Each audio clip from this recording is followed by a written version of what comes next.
Jadi Ketika rusak piringan hitamnya karena mungkin debu dan sebagainya, jarumnya tidak membaca. Jadi kutang saya ditelepon.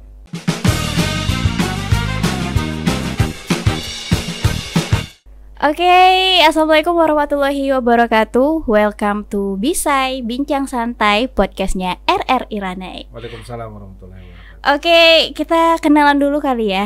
Ya, boleh. Mungkin ada dari sobat RRI yang belum kenal sama kita berdua nih, Pak. Ya. Iya. Oke, karena itu kita kenalan aja langsung. Aku Vera Fernanda, host dari RRI Ranai tentunya. Dan sesuai sama judul ataupun tema Bisai kita kali ini adalah chapter yang pertama, edisi perdana ya, spesial. Hari ini kita juga kehadiran narasumber yang tentunya spesial ya. Siapa lagi kalau bukan yang punyanya RRI Ranai. Nah, assalamualaikum warahmatullahi wabarakatuh pemirsa.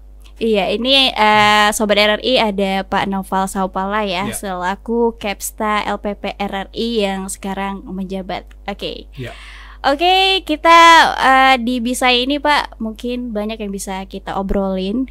Khususnya kita pengen kasih tahu ke Sobat RRI ya, kira-kira di RRI itu ada program apa aja sih gitu kan, selain mungkin berita ya, kemudian ada program-program siaran yang biasa didengarkan oleh masyarakat. Tapi sebelum itu kita mau ngobrol dulu ke Pak Noval nih ya. Sebelumnya karena ini bisa ya Pak, bincang santai. Vera tentunya izin dulu nih ngobrolnya mode santai nih ke Bapak ya. Iya, oke, nggak masalah Mbak Vera, silakan. Soalnya Sobat RRI ya, kita di RRI ini sangat menjunjung tinggi kesopanan ya Pak ya. Bapak selalu mengingatkan kita anak-anaknya untuk bijak ya dalam berkomunikasi, khususnya juga di media sosial. Benar Pak ya? Betul. Oke, langsung aja sebelum kita ngobrolin hal lainnya, kita mungkin tanya-tanya dulu ya ke Pak Noval, kira-kira atau minta Bapak bercerita nih ya, singkat saja. Singkat saja mungkin cerita pengalaman Bapak dari awal berkarir di RRI ya, menjadi angkasawan RRI dari pertama sampai sekarang udah menjadi seorang Kepsta. Silakan Pak. Jadi pemirsa apa namanya? Sobat RRI. Sobat RRI dimanapun berada, khususnya di Kabupaten Natuna, saya mengawali karir saya itu tanggal 22 Februari 2024 pindah menjadi kepala RRI Ranai. Awal karir saya masuk di RRI itu di Bandar Lampung. Namanya dulu RRI Stasiun Tanjung Karang. Oh dulu ya, masih Tanjung Karang. Itu pada tahun 1990 maaf, saya masuk ke sana, kemudian terus berproses karir saya sehingga pada tahun 2025 saya menurut jajaran manajemen direksi saat itu anak ini nggak cocok di Lampung. Terus saya ditarik ke kantor pusat menjadi kasih layanan data dan informasi. Oh iya, sorry Pak, kalau untuk pertama tadi di awal karirnya sebagai seorang reporter pernah, siaran pernah, kemudian di TU sebentar. Jadi memang itulah yang membesarkan saya sehingga saya tahu segala bentuk pekerjaan. Iya. Baik dari bagaimana menjadi seorang redaktur berita, kemudian pernah di Broadcom pernah tahu komunikasi RRI yang pakai 11 meter. Dulu kan jarak dan waktu yang memisahkan kita dari pulau satu ke pulau lain. Jadi komunikasi untuk kalau sekarang kan ada internet. Iya, benar banget Pak. Dulu belum ada ya. Ada portal-portal yang bisa kita isi untuk simpek dan sebagainya. Kalau dulu nggak ada, komunikasi kita menggunakan 11 meter. All band ya, all band. Nah, saya pernah di sana. Sehingga tahun 2025 saya dianggap cakap untuk menduduki jabatan di kantor pusat. Saya ditarik kantor pusat. Di kantor pusat sebelumnya juga pernah berproses lembaga ini menjadi perusahaan jawatan. Dulu kan kita mengenal ada namanya asisten manajer dan sebagainya. Saya sudah lalui itu. Udah semua ya. Dan di jenjang karir yang paling terbawah adalah Kasubsi, sudah pernah saya lalui itu. naik terus sampai 2005 dianggap cakep menduduki jabatan di kantor pusat. Saya di kantor pusat sampai naik merangkap jabatan saya itu sebagai kepala protokol juga, acara-acara besar, ABU 2 kali saya alami, ASEAN Pacific Broadcast Union, kemudian ada IBD, banyak pengalaman-pengalaman itulah yang membuat saya mengerti tentang pekerjaan. Iya. Bersosialisasi dengan dunia luar. Keluar negeri udah sering. Iya, alhamdulillah ya. Melalui proses itu. Iya. Sehingga saya dianggap cakap berpindah-pindah. Pernah di Banjarmasin, pernah di Surabaya, di Bandung, di Palembang. Jadi Seknas Korpri saya pernah. Waktu Korpri ada kepengurusan di luar di DPP, saya di luar. Jadi dari Kabak TU Korpri menjadi Seknas Korpri, kemudian Korpri ditarik ke dalam, saya di Palembang. Iya, jadi saya sebenarnya ahli marketing, ahli menjual. Gitu ya Pak ya? Ya. Istilahnya Bapak ini udah keliling lah ya. Amin. Hampir ya Pak. Udah punya pengalaman lah, cukup lah, sehingga dianggap cakap untuk menduduki jabatan selanjutnya, itu menjadi kepala RRI Ranai. Iya. Saya bersyukur di Ranai, penempatan saya dan masyarakat internal RRI juga orangnya ramah-ramah, cerdas-cerdas, tinggal poles aja. Iya, oke. Itu ya Sobat RRI ya. Sedikit cerita dari Pak Noval nih, dari awalnya berkarir di RRI sampai sekarang jadi Kepsta di LPP RRI Ranai ya. Alhamdulillah. Dan gimana nih Pak, kesan Bapak di sini udah hampir 3 bulan, jalan 3 bulan, iya. Jadi kita pengen tahu juga nih gimana sih kesan Bapak tinggal di Ranai atau menjadi Kepsta di LPP RRI Ranai hampir 3 bulan ini Pak. Oke, jadi seperti yang awal saya bilang tadi, seluruh komponen yang ada di RRI Ranai ini orangnya cerdas-cerdas, kreatif. Cuman memang perlu pengarahan, diarahkan. Iya, Jadi memang di dalam suatu organisasi apapun dia harus ada arahan-arahan sehingga kinerja itu terkontrol. Dan juga jangan lupa juga bahwa ada aturan-aturan kelembagaan yang perlu kita ikuti, taati. Oke Pak, kalau gitu karena kita Ranai Natuna ini berada di perbatasan ya Pak ya, kita juga pengen tahu nih, kira-kira kalau menurut Bapak sepenting apa kehadiran RRI di perbatasan ini Pak, khususnya RRI Ranai ya sebagai sabuk pengaman informasi. Oh ya, oke. Ya. Jadi Safety Belt ya dulu programnya Pak SBY itu saya ikut di dalam program itu zaman Ibu Niken menjadi direktur utamanya, tapi sebelumnya juga Pak Pari Hadi juga sudah mulai digarap itu. Alhamdulillah dari semua daerah 3T ya, daerah terluar yang sangat posisinya strategis adalah RRI Ranai dibanding yang lainnya. Kenapa? 2 negara Amerika dan Cina itu berebut ingin menguasai di sini, menguasai Natuna. Kenapa? Karena jarak antara Natuna dengan Kucing Sarawak Malaysia Timur itu 359 km. Strategisnya itu. Kemudian dari juga dilihat dari sisi sebelahnya lagi, jarak Natuna ke Ho Chi Minh Vietnam itu 789 km. Kemudian jarak Natuna Terengganu Malaysia Barat itu 609 km.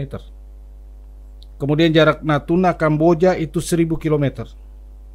Natuna masuk Alki 1 atau alur laut kepulauan Indonesia, jalur sutra menghubungkan antara Kucing Sarawak Malaysia, Ho Chi Minh Vietnam, Terengganu Malaysia Barat, kemudian Kamboja. Jadi sangat strategis posisinya. Makanya kita lihat gangguan-gangguan dari luar yang ini menguasai kan sering terjadi gesekan-gesekan. Sentimen-sentimen itu ya. Pak ya. Contoh kasus seperti yang baru-baru kita dengar dari Pemkab Kabupaten Natuna bahwa ada aturan-aturan sebenarnya yang diterapkan sudah disepakati antara Malaysia dengan Indonesia, tapi masih dilanggar. Seperti kayak nelayan-nelayan kita yang nggak perlu ditangkap kemudian dikurung, itu dikurung. Nah ini proses saya a priori sekali memberikan penghargaan kepada Pemkab Natuna, terutama Pak Bupati dan Pak Wakil, berupaya sekuat tenaga untuk melakukan dialog untuk melepas nelayan-nelayan yang nggak seberapa, paling ngambil ikan karena mungkin lautnya bergelombang sehingga masuk ke area teritorial mereka gitu. Nah ini terus diperjuangkan Pak Bupati beserta jajaran. Oke Pak. Seperti itu. Jadi posisi strategis Natuna ini daerah yang terluar yang betul-betul pingin dicaplok oleh negara-negara tetangga kita. Iya, jadi kalau untuk kehadiran RRI sendiri nih Pak, kalau untuk mendukung kegiatan pemerintah pemerintah daerah kita bahas di sini, itu kira-kira apa aja nih Pak yang dilakukan sama RRI? Banyak, jadi program melalui Pro 1 FM 105,9 MHz, kemudian Pro 2 99,2 MHz, dan juga itu terestrial ya. Jadi cara mendengar melalui program siaran FM dan AM. Iya. Nah, juga ada sekarang namanya RRI Digital. Iya. Nah, masyarakat kita ini kan masyarakat yang perkembangannya cepat.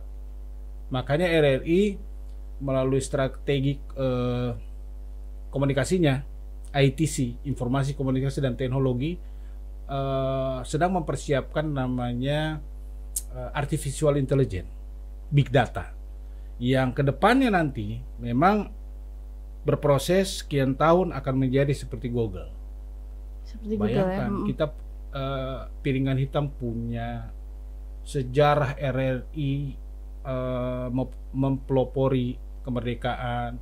Itu sekarang lagi dihimpun oleh RRI di seluruh Indonesia untuk menjadi artificial intelligence atau big data. Nah, harapan ini nantinya seperti Google. Iya, harapannya ya Pak ya. Harapannya ke depan. Jadi orang membeli di kita. Begitu. Oke, bentar ya, minum dulu Pak. Izin. Oh ya, boleh. Saya sebenarnya yang harusnya gugup ya. Kembali. Kamu santai aja. Kayak ini loh Pak, kayak kering abis. Oh gitu. Yeah. Bukan karena nervous ya? Mungkin campur ya. Tadi saya nervous sebenarnya. Saya satu manusia yang nggak bisa bicara di depan corong sebenarnya. Yeah. Padahal saya pernah di siaran pedesaan, pernah menjadi pemberitaan, penyiar juga pernah. Lagu-lagu rock tapi. Ya. Yeah. Pro 1 apa Pro 2 dulu? Pro 2 dulu. Pro 2 ya.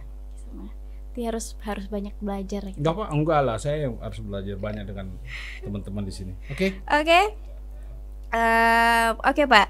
Jadi selain memberikan informasi kepada masyarakat ya, kemudian juga ada acara-acara hiburan, apalagi kira-kira Pak, apalagi nih pelayanan yang diberikan oleh RRI kepada masyarakat terkait jasa siaran ataupun non siaran Pak? Baik, memang dari semua kantor di tipe C maksudnya, banyak karakter yang membedakan.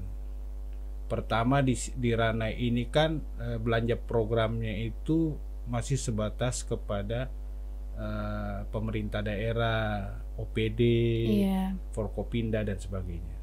Tapi ke depan sudah dilihat oleh, bahkan saya juga mengusulkan ada tim kerja di Direktorat LPU memantau daerah-daerah pesisir pantai yang bisa dibuat jenis usaha selain belanja programnya melalui program siaran ya adlib dan sebagainya.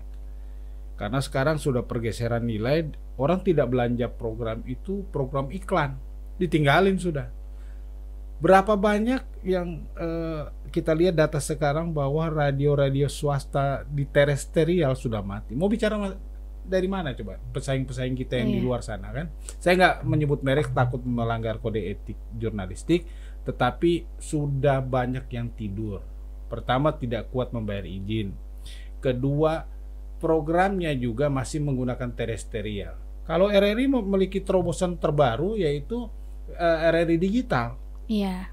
Kalau teman-teman yang kita yang bukan pesaing ya, saudara-saudara swasta kita di sana sudah banyak yang tidur. Kenapa? Mereka tidak bisa mengembangkan dirinya untuk mengikuti ITC tadi, perkembangan ITC, informasi komunikasi dan teknologi yang semakin hari semakin berubah, semakin hari semakin canggih, seperti itu. Oke, mungkin sobat RRI juga pengen tahu nih Pak, misalnya untuk ke RRI itu ada jasa layan seperti iklan, itu bisa dijelaskan apa? Mungkin ada yang pengen ngiklan itu prosedurnya seperti apa gitu. Silakan datang ke LPU, layanan dan pengembangan usaha, ada seksi yang mengatur tentang itu. Ada 2 jenis jasa penerimaan sebenarnya. Yang pertama, pengelolaan jasa siaran. Jasa siaran itu berkaitan dengan adlib, iklan, ILM, iklan layanan masyarakat. Tetapi ada jasa non siaran. 2 sektor ini yang terus dikembangkan untuk menjadi penyumbang PNBP. Dan hampir di seluruh sektor kementerian dan lembaga memang mengembangkan itu, menuju ke sana, pendapatan melalui non pajak.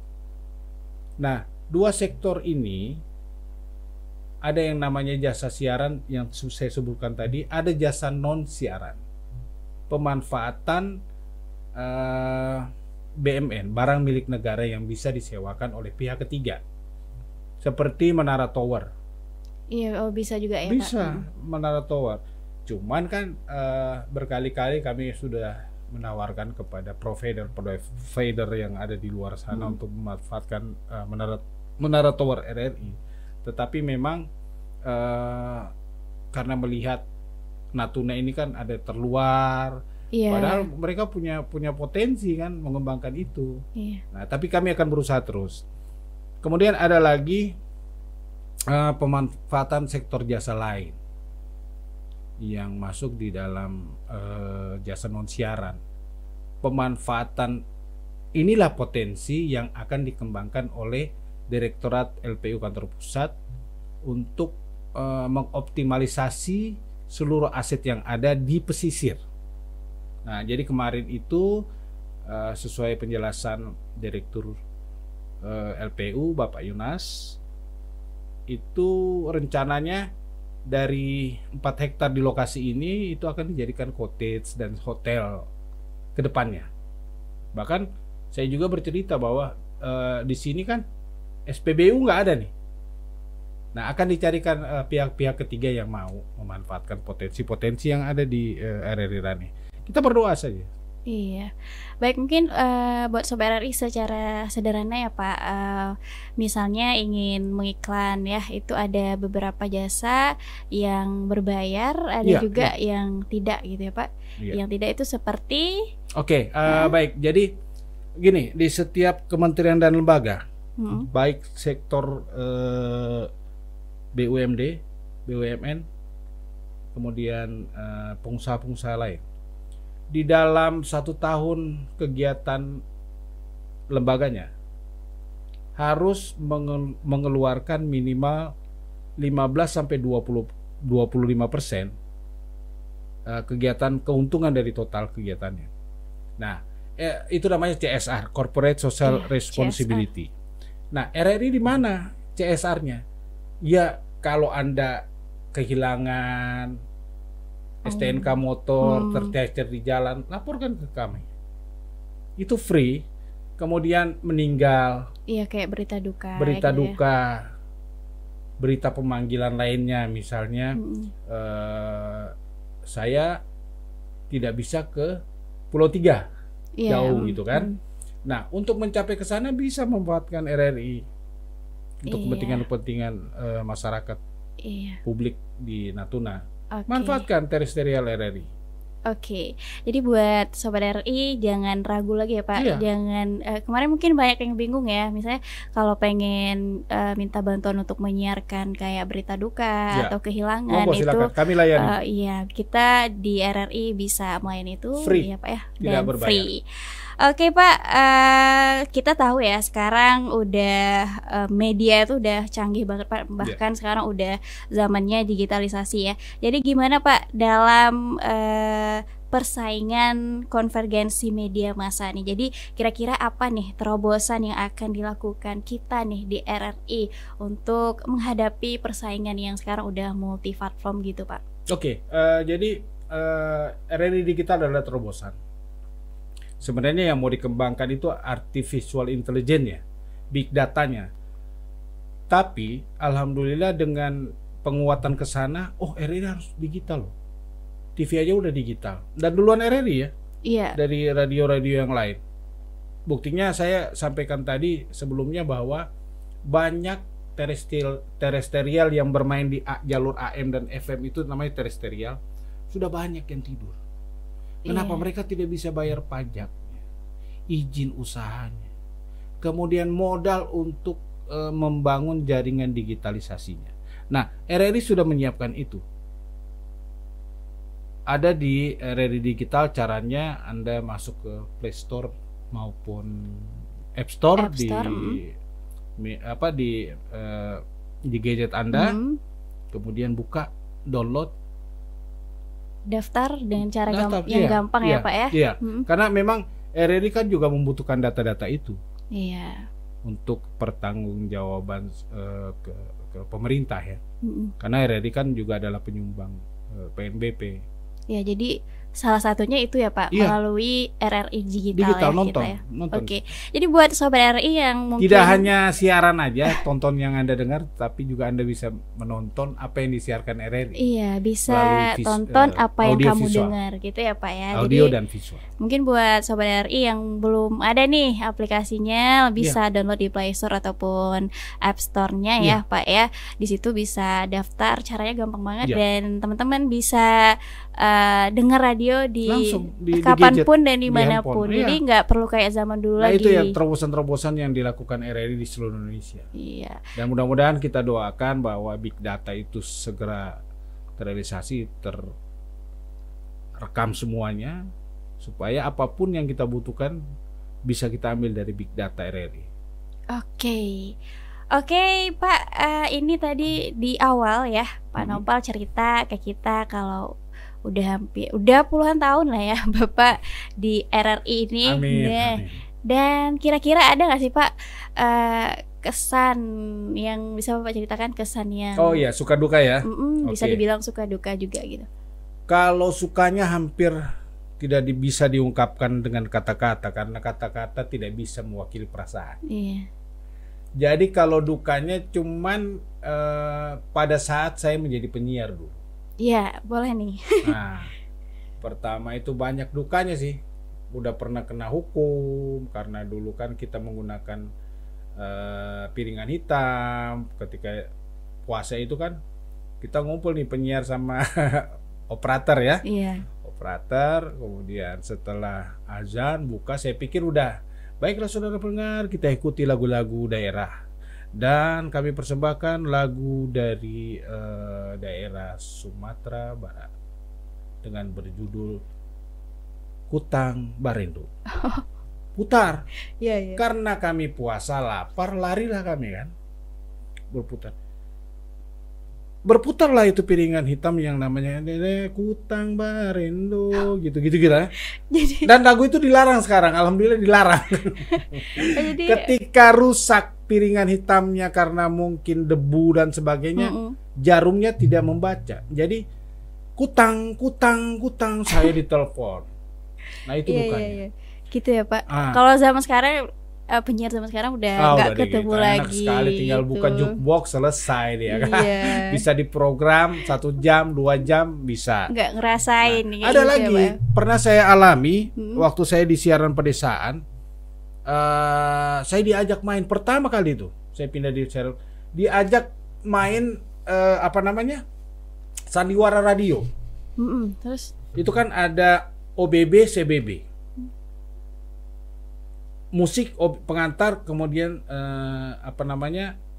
operator, titik 2, ringkik kuda. Saya nggak dikasih tahu kalau itu nggak boleh dibaca gitu loh. Saya langsung bilang ringkik kuda, pas di naik gitu kan, biasalah kalau kita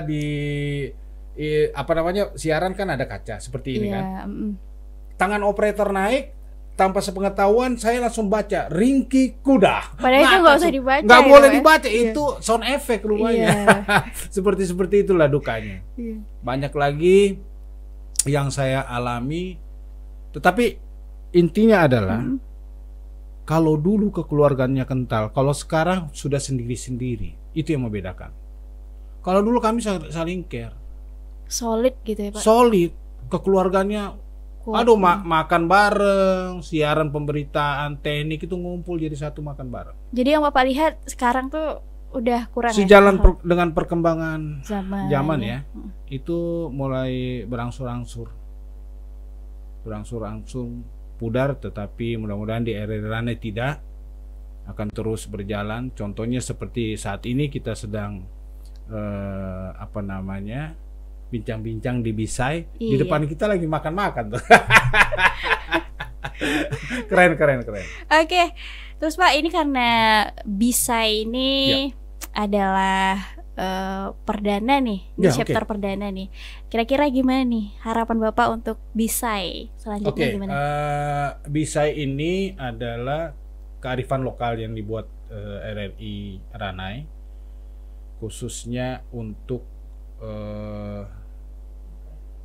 menapaki era digital kita ya. Nah, untuk itu dengan hormat saya mengundang kepada stakeholder di Kabupaten Natuna ini, tanpa terkecuali nanti mungkin Pak Wan kita undang, Pak Wakil dengan wawasan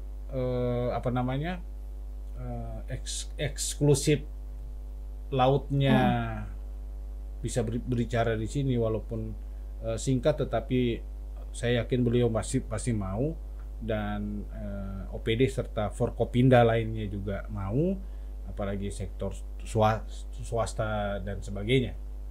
Siap, mudah-mudahan ya Pak. Kami membuka diri, RRI membuka diri untuk memanfaatkan Bisai ini menjadi salah satu spektrum informasi publik yang bisa dimanfaatkan oleh stakeholder di Natuna ini. Saya mengundang khusus. Oke, terakhir kali ya. Terakhir Pak, mungkin bisa sebagai closing statementnya Bapak ya. Ini juga bisa sebagai motivasi lah buat kami anak-anak Bapak di RRI, ataupun juga untuk seluruh angkasawan-angkasawati RRI dimanapun berada. Khusus untuk internal, saya mengajak mari kita bijak memanfaatkan perkembangan teknologi ini seperti media sosial dan sebagainya dengan satu bahasa yang baik-baik, bahasa yang sopan santun, apapun dia, siapapun dia. Nah, karena filosofi hidup itu cuma dua. Saya merasa pintar, harus pintar merasa. Saya merasa pintar, harus pintar merasa. Saya percaya diri, harus tahu diri. Akan smooth selamanya kalau menyadari itu. Artinya saya berharap tidak di sini saja, tetapi di eksternal maupun internal RRI, siapapun dia, kalau dia lebih tua dari kita, mari kita hormati. Yang tua pun menyayangi yang muda, kan gitu. Harapan saya ke depan begitu. Oke, siap Pak ya. Ya. Buat Sobat RRI, demikian kebersamaan kita di Bisai ya, Bincang Santai, podcastnya RRI Ranai, chapter perdana kali ini bersama Kepsta LPP RRI Ranai, Pak Naufal Saupala. Terima kasih Bapak udah menyempatkan waktunya buat di sini. Salam sehat sejahtera. Jadi saya Vera Fernanda mewakili seluruh kerabat kerja yang bertugas mengucapkan terima kasih buat Sobat RRI semua. Sampai jumpa di Bisai chapter berikutnya. Assalamualaikum warahmatullahi wabarakatuh.